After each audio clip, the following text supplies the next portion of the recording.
स्वागत है हमारे फ्री क्लासेस में। हम लोग छठी कक्षा के एनसीईआरटी के भूगोल की किताब हम लोग पढ़ ली है, जिसका प्लेलिस्ट पीछे बना हुआ है। आगे हम लोग पढ़ेंगे 7वीं कक्षा के प्रथम अध्याय पर्यावरण। दोस्तों, लाइन बाय लाइन पढ़ेंगे हम लोग, जो समझने वाली बातें होगी उसको समझते चलेंगे। ठीक है, शुरू करते हैं दोस्तों। लंबी छुट्टियों के बाद जब रवि स्कूल जा रहा था, तब उसने देखा कि उसके स्कूल के निकट के खेल के मैदान में खुदाई हो रही है।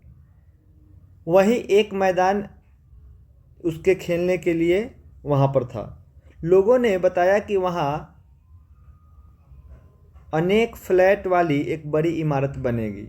जब रवि को समझ में आया कि मुलायम घास, गेंदे के फूल एवं तितलियाँ वाला विशाल मैदान अब हमेशा के लिए नष्ट हो चुका है, तो उसकी आंखों में आंसू छलकने लगे। उसने यह बात अपने सहपाठियों से बताई। सुबह की सभा में प्रधानाचार्य ने बहुत उदासी से उदास देखा, देखो ये कैसे हमारा पर्यावरण बदल रहा है। कक्षा में पहुंचकर रवि ने अपने शिक्षक से पूछा, पर्यावरण क्या है? ये समझाने की एक सवाल के माध्यम से एनसीईआरटी का यही तरीका है कि बच्चों को किस तरीके से समझाया जाए। उसी क्या कहते हैं, प्रश्न के रूप में सवाल खड़ा करते हैं और परिस्थिति भी देते हैं कि किस परिस्थिति में सवाल खड़ा हुआ है। फिर उसकी समस्या का समाधान जो है और जवाब ढूंढने की कोशिश करता है। ये एनसीईआरटी का यही तरीका है जो बच्चों को आसानी से समझ में आए। कक्षा में पहुंचकर रवि ने अपने शिक्षक से पूछा, क्या पूछा? पर्यावरण क्या है? जो कुछ भी अपने आसपास देखते हो, शिक्षक ने बताया, वो सब पर्यावरण है। रवि कहने लगा, इसका अर्थ है कि स्कूल भवन, मेज, कक्षा में रखी कुर्सियाँ, यहाँ तक कि खुला मैदान, सड़क, कूड़ा करकट, मेरे दोस्त, ये सभी पर्यावरण के अंग हैं। हाँ, शिक्षक ने कहा, लेकिन जरा रुको। कुछ वस्तुओं का निर्माण प्रकृति ने किया है, जैसे पर्वत, नदियाँ, पेड़, प्राणी। अब यहाँ पे शिक्षक समझा रहे हैं कि सभी पर्यावरण है, लेकिन कुछ पर्यावरण की जो चीज़ें हैं वो नेचर ने हमको दी है, प्रकृति ने दी है। अब उसमें क्या है? पर्वत, नदियाँ, पेड़, प्राणी, ये क्या है? ये प्रकृति का देन है। जबकि अन्य निर्माण मानव ने किया है। जैसे सड़क का निर्माण किसने किया है? मानव ने। कार, कपड़े, किताब। तो यहाँ से दो चीज़ हमको समझ में आई, एक है मानव द्वारा सृजित वस्तु और एक नेचर द्वारा। अब दो छात्र मिलकर कार्य कीजिए। अपने निकट बैठे सहपाठी के साथ मिलकर प्राकृतिक एवं मानव निर्मित वस्तुओं का सूची बनाइए। अब आपको क्या करना है? सूची बनाना है। तो अभी हम लोग सोच सकते हैं कि कौन कौन सी चीज़ मानव निर्मित है, कौन कौन सी चीज़ प्राकृतिक निर्मित है। एक चीज़ यहाँ बॉक्स में दिया हुआ है, ये हम लोग पढ़ेंगे। पर्यावरण हमारे जीवन का मूल आधार है। यह हमें सांस लेने के लिए हवा, पीने के लिए जल, खाने के लिए भोजन, रहने के लिए भूमि प्रदान करता है। मानव इस प्राकृतिक पर्यावरण में कैसे परिवर्तन करता है, ये सवाल है। अब सोचना है कि मानव इस जो पर्यावरण है उसमें कैसे बदलाव करता है, कैसे परिवर्तन करता है। जैसे इसका क्वेश्चन में ये पूछा गया है, अब आंसर भी इसके नीचे बताया गया है। कार का धुआं वायु को प्रदूषित करता है। कार किसने बनाया? मानव ने। और धुआं से क्या प्रभावित हो रहा है? हमारा पर्यावरण। कैसे? कार के धुआं से वायु को प्रदूषित हो रहा है। पानी को पात्र में एकत्रित किया जाता है। भोजनों को बर्तन में परोसा जाता है और भूमि पर कारखानों का निर्माण होता है। इससे क्या होता है? पर्यावरण में बदलाव होते हैं। मानव कार, मिल, कारखाना एवं बर्तन का निर्माण करता है। मानव कार का निर्माण, मिल का निर्माण, कारखानों का एवं बर्तनों का निर्माण करता है। इस प्रकार मानव प्राकृतिक पर्यावरण में परिवर्तित करता है। किस तरीके से मानव अपने क्रियाकलापों के माध्यम से पर्यावरण में परिवर्तन कर रहा है, ये चीज़ हमको समझाने की कोशिश कर रहा है। रवि, परमजीत, जेसी, मुस्तफ़ा, आशा सभी एक सूची बनाने के लिए उत्सुक थे। इकबाल ने पूछा, फिर बच्चों का नाम देके फिर एक सवाल रेज करेगी ये किताब कि इसका उत्तर शिक्षक कैसे देते हैं। सवाल ये है, हमारा पर्यावरण क्यों बदलता है? अब पर्यावरण तो कैसे बदलता है ये देख ली, क्यों बदलता है, इस सवाल का जवाब हम लोग इसी की आगे की लाइनों में देखेंगे। शिक्षक ने उत्तर दिया, ऐसा हमारी ज़रूरतों के कारण होता है। जैसे ये बहुत बड़ी बात है, जैसे हम लोग अभी किस तरीके से बदलता है पर्यावरण, ये देखे हैं मानव निर्मित वस्तुओं द्वारा। लेकिन हम लोग ऐसा क्यों करते हैं, ये भी तो सोचने वाली बात है कि पर्यावरण में क्यों बदल रहा है। तो ये हमारी ज़रूरतों के कारण होती है। जैसे ज़रूरत घर बनाना है तो जंगल काटना होगा, इस तरीके से बहुत से कार चाहिए तो फिर उसके लिए भी प्रोडक्शन होगा। डीजल कारें चलेगी तो फिर डीजल उड़ेंगे तो फिर पॉल्यूशन, वायु पॉल्यूशन भी होगा। तो ये हमारी ज़रूरतों के कारण। इसमें एक चीज़, अब ये डायग्राम बना हुआ है, इसमें देखेंगे पर्यावरण के घटक। पर्यावरण के घटक कौन? पर्यावरण के घटक मानव निर्मित घटक है, एक प्राकृतिक घटक है, ये मानव द्वारा है।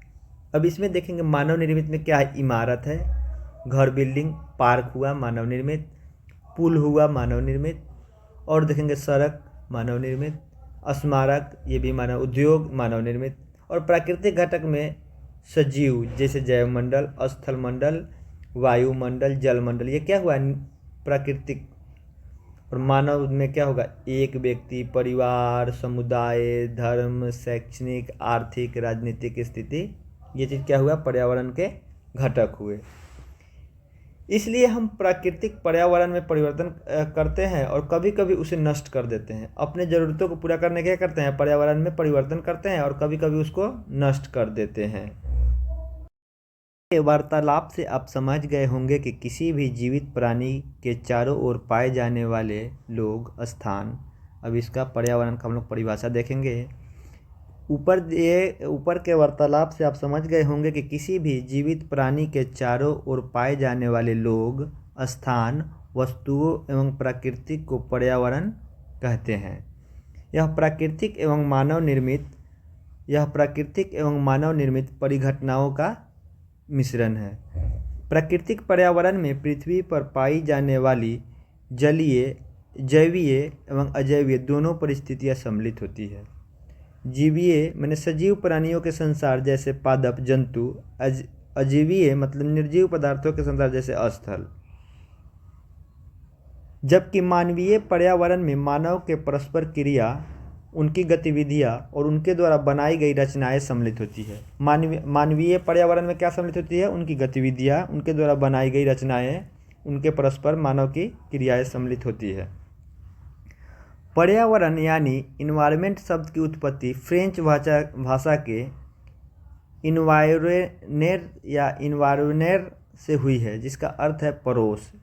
माने इन्वायरमेंट का क्या मतलब है, पड़ोस। फ्रेंच भाषा है तो प्रोनाउंसिएशन में दिक्कत होती है। प्राकृतिक पर्यावरण भूमि, जल, वायु, पेड़ पौधे एवं जीव जंतु मिलकर प्राकृतिक पर्यावरण बनाते हैं। स्थलमंडल, जलमंडल, वायुमंडल, जैवमंडल से आप पहले से ही परिचित होंगे। आइए अब हम इसके संबंध में कुछ और तथ्यों की जानकारी प्राप्त करें। पृथ्वी के ठोस परपटी या कठोर ऊपरी सतह को स्थलमंडल कहते हैं। इसको आप लोग समझ सकते हैं, स्थलमंडल यानी ज़मीन की बात कर रहा है। यह चट्टान खनिजों से बना होता है। किससे बना होता है, चट्टान एवं खनिजों से, एवं मिट्टी की पतली परत से ढका होता है। यह पहाड़, पठार, मैदान, घाटी आदि जैसे विभिन्न स्थलाकृतियों में विषम धरातल होता है। ये स्थलाकृति महाद्वीपों के अलावा महासागर में भी पाई जाती है। जैसे पृथ्वी पर हम लोग को पहाड़, पठार, मैदान, घाटी जैसी स्थलाकृतियाँ मिलती है जो महाद्वीप होते हैं, इसके अलावा महासागर में भी, महासागर के तल पर इसी तरीके का स्थल आकृति, माने जैसे हम लोग सोचते हैं कि ज़मीन पे ऐसा है, तो समुद्र में भी समुद्र के तल पर इसी तरीके की स्ट्रक्चर होते हैं। स्थलमंडल वह क्षेत्र है जो हमें वन, कृषि, मानव बस्तियों के लिए भूमि, पशुओं के चरने के लिए घास का मैदान प्रदान करता है। यह खनिज संपदा का भी स्रोत है। स्थलमंडल पर क्या हम लोग को मिलता है, पशुओं को चराने के लिए भूमि, घास का मैदान, खनिज संपदा, कृषि, वन, मानव बस्तियाँ कहाँ मिलती है हम लोग को, ये सारा चीज़ हम लोग को स्थलमंडल में मिलता है। आओ कुछ करके सीखें। अपने आसपास के स्थलों को देखिए और अपने पड़ोस में भूमि का उपयोग किस किस प्रकार हो रहा है उसकी सूची बनाइए। माने भूमि का कौन कौन सा उपयोग हम लोग कर रहे हैं अपने आस पड़ोस में, देखिए। एक और काम है, आओ कुछ करके सीखें। अपने घर एवं स्कूल में आप जो पानी का उपयोग करते हैं वह कहाँ से आता है। हमारे दैनिक जीवन में पानी के विभिन्न उपयोगों की सूची बनाएं। क्या आपने किसी को पानी व्यर्थ करते देखा है और कैसे? उसे भी लिखें, उसे भी समझें। एक और क्रियाकलाप है, स्कूल जाते समय आसमान को देखें। ध्यान दे कि दिन कैसा है। वर्षा हो रही है, आसमान में बादल है या तेज धूप है या कोहरा इत्यादि है। क्या परिस्थिति है, किस मौसम में अभी है, उसका भी अवलोकन करना है। आगे देखते हैं, जल के क्षेत्र को जलमंडल कहते हैं। यह जल के विभिन्न स्रोत, जैसे जल का स्रोत कौन कौन सा हो सकता है? नदी, झील, समुद्र, महासागर आदि विभिन्न जलाशयों से मिलकर सभी प्राणियों के लिए आवश्यक है। यह सभी प्राणियों के लिए क्या है? आवश्यक है। क्या कौन सी? जल। पृथ्वी के चारों ओर फैली वायु की पतली परत को वायुमंडल कहते हैं। हम लोग जलमंडल देख लिए, अब वायुमंडल देखना है। स्थलमंडल पहले ही देख चुके हैं। पृथ्वी का गुरुत्वाकर्षण बल अपने चारों ओर वायुमंडल को थामे रहता है। जो वायुमंडल है स्थल से ऊपर, जो जिसमें हम लोग देख रहे हैं, ये वायुमंडल किसके वजह से ऊपर नहीं जाता है? ये वायुमंडल के पृथ्वी के गुरुत्वाकर्षण बल के कारण वायुमंडल को थामे रखता है। यह सूर्य की झुलसाने वाली गर्मी हानिकारक किरणों से हमारी रक्षा करती है। इसमें कई प्रकार के गैस, धूलकण, जलवाष्प उपस्थित रहते हैं। वायुमंडल में परिवर्तन से होने वाले मौसम परिवर्तन, वायुमंडल में होने वाले मौसम एवं जलवायु परिवर्तन से होता है। वायुमंडल में परिवर्तन होने से क्या होता है? मौसम एवं जलवायु में परिवर्तन होता है। पादप एवं जीव जंतु मिलकर, अब हम लोग क्या देख रहे हैं? जैवमंडल। अब जैवमंडल किसे कहते हैं उसको समझेंगे। पादप, जीव जंतु मिलकर जैवमंडल या सजीव संसार का निर्माण करते हैं। यह पृथ्वी पर वह संकीर्ण क्षेत्र है जहाँ स्थल, जल, वायु से मिलकर जीवन को संभव बनाता है। उसे क्या कहते हैं? जैवमंडल। अब परितंत्र हम लोग को देखना है। परितंत्र क्या है? परितंत्र देखना है। रवि कक्षा में एक एनसीसी कैंप में जेंसी ने आश्चर्य से कहा। अब परितंत्र को समझना है। बहुत लोग पढ़ लेते 8वीं 10वीं बड़े क्लास में चले जाते, लेकिन परितंत्र का जो साधारण मतलब होता है वो हमको 7वीं क्लास के ही कक्षा में सिखलाया जा रहा है। उससे पहले ये शब्दावली को हम लोग समझेंगे। परितंत्र वह तंत्र जिसमें समस्त जीवधारू आपस में एक दूसरे के साथ तथा पर्यावरण के उन भौतिक एवं रासायनिक कारणों के साथ परस्पर क्रिया करते हैं जिसमें वे निवास करते हैं। ये सब ऊर्जा और पदार्थ के स्थानांतरण के संबंध है। फिर से समझेंगे। वह परितंत्र क्या है? वह तंत्र जिसमें समस्त जीवधारी आपस में एक दूसरे के साथ तथा पर्यावरण के उन भौतिक एवं रासायनिक कारकों के साथ परस्पर क्रिया करते हैं और जिसमें वे निवास करते हैं, ये सब ऊर्जा और पदार्थों के स्थानांतरण द्वारा संबंधित होता है। अब इसको हम लोग आगे के अथी में समझेंगे साधारण भाषा में कि परितंत्र को। रवि ने कहा कि एनसीसी कैंप में जेंसी ने आश्चर्य से कहा, कितनी मूसलाधार वर्षा हो रही है। इससे मुझे अपना केरल याद आ गया। तुम सबको आकर देखना चाहिए कि कैसे हरे भरे खेत एवं नारियल के बागानों में लगातार बारिश होती रहती है। कौन कह रहा है? जेंसी कह रही है केरल के विषय में। तभी जैसलमेर का, ये भारत के विभिन्न भौगोलिक क्षेत्रों के बच्चे हैं जो अपने अपने क्षेत्रों का विवरण इसमें देंगे आगे। जैसे जेंसी ने केरल के विषय में बताया। तभी जैसलमेर के रहने वाले हीरा ने आश्चर्य से कहा, हमारे यहाँ तो वर्षा होती ही नहीं है। हमें तो दूर दूर तक केवल कीकर एवं रेत ही नजर आते हैं। लेकिन वहाँ ऊँट भी तो मिलता है, रवि ने कहा। हीरा ने कहा, ऊँट तो मिलेंगे ही। जब तुम हमारे रेगिस्तान आओगे तो तुम्हें सांप, छिपकली, अनेक कीट भी देखने को मिलेंगे। रवि हैरान में पड़ गया। विभिन्न स्थानों पर पाए जाने वाले जीव जंतु, वनस्पति, लोगों के रहन सहन के तरीकों इतने भिन्न क्यों हैं? क्या सभी का एक दूसरे के साथ संबंध है? बिल्कुल, बहुत संबंध है। शिक्षक ने कहा, सभी पेड़ पौधे, जीव जंतु मानव के आसपास के पर्यावरण पर आश्रित होते हैं। सभी पेड़ पौधे, जीव जंतु मानव अपने आसपास के पर्यावरण पर आश्रित होते हैं। जो हम लोग परितंत्र पढ़े थे उसी का विस्तृत व्याख्या हम लोग को समझ विकसित होगा कि परितंत्र को अच्छे से समझ पाए। प्रायः वे एक दूसरे पर आश्रित होते हैं। क्या होते हैं? आश्रित होते हैं। मानव किस पे आश्रित है? किस पे आश्रित है? पेड़ पौधे पे, ऑक्सीजन के लिए, खाना के लिए पौधों पे। इसी तरीके से सब एक दूसरे पर निर्भर है। इसी बात को आसान भाषा में हम लोग समझेंगे आगे। जीवधारियों का आपसी एक अपने आसपास के पर्यावरण से ही संबंध परितंत्र का निर्माण करता है। जीवधारियाँ का आपसी एवं अपने आसपास के पर्यावरण के बीच के संबंध ही परितंत्र का निर्माण करते हैं। जो एक दूसरे पर हम लोग की निर्भरता है, जैसे ये सांप छिपकली कीट मकोड़े को खा के जी रही है, कीट मकोड़ों को बेंग खा रहा है, मेढक खा रहा है, और मेढक को सांप खा रहा है। जो एक दूसरे पर निर्भरता है, यही क्या करता है? परितंत्र का निर्माण करता है।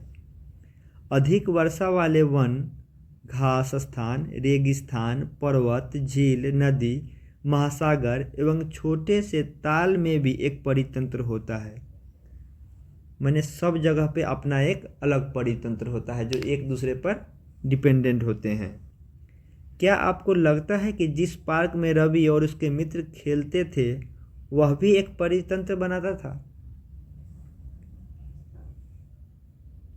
अब मानवीय पर्यावरण के विषय में हम लोग पढ़ेंगे। ये परितंत्र समझ में आया कि नहीं? ये परितंत्र ऐसे समझिए कि जैसे सांप वाला और मेढक वाला जो बात बताए हैं, उसी तरीके से हर एक परितंत्र में एक दूसरे पर निर्भरता होती है।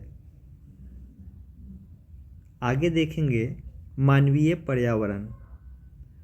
मानव अपने पर्यावरण के साथ पारस्परिक क्रिया करता है और उसमें अपनी आवश्यकता अनुसार परिवर्तन करता है।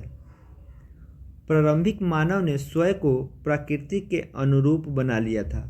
जैसे नेचर जिस तरीके से लाइफ को चला रहा था उसी हिसाब से प्रारंभिक मानव चला रहा था। लेकिन मानव अभी वर्तमान परिस्थिति में अपने ज़रूरतों के हिसाब से प्रकृति को अपने अनुरूप ढालने की चेष्टा रखता है और करता है। उसका जीवन सरल था। जिस समय क्या था? प्रारंभिक मानव जो था प्रकृति के अनुरूप जीवन चला रहा था, उस समय उसका जीवन सरल था एवं आसपास की प्रकृति से उसकी आवश्यकता पूरी हो जाती थी। समय के साथ कई प्रकार की आवश्यकता बढ़ी। मानव ने पर्यावरण के उपयोग और उसके परिवर्तन करने की कई तरीके सीख लिए। उसमें क्या था? फसल उगाना, पशुपालन करना, अस्थायी जीवन जीना सीख लिया। पहिए का आविष्कार हुआ, आवश्यकता से अधिक अन्न का उपजाना गया और वस्तु विनिमय पद्धति का विकास हुआ। इसको वस्तु विनिमय पद्धति मतलब बार्टर सिस्टम कहते हैं। जैसे हमारे पास आज गेहूँ है, 1 किलो गेहूँ है हमारे पास, आपके पास क्या है? तो आपके पास 1 किलो आलू है। तो क्या कीजिए, मेरा गेहूँ आप ले लीजिए और अपना आलू दे दीजिए। इसको कहते हैं वस्तु विनिमय पद्धति, वाटर सिस्टम। व्यापार आरंभ हुआ और वाणिज्य का विकास हुआ। औद्योगिक क्रांति से बड़े पैमाने पर उत्पादन आरंभ हो गया और परिवहन भी तेज गति से प्रारंभ हुआ। सूचना क्रांति पूरे विश्व में संचार सहज और द्रुत हो गई। माने बात करने का, खबर भिजवाने का, ये सब क्या हुआ? तेज हो गया। क्या आप जानते हैं कि आप गर्मी में रसीला तरबूज और सर्दी में भुनी हुई मूंगफली खाना क्यों पसंद करते हैं? ये सवाल उठाया, अब जवाब आपको आगे मिलेगा।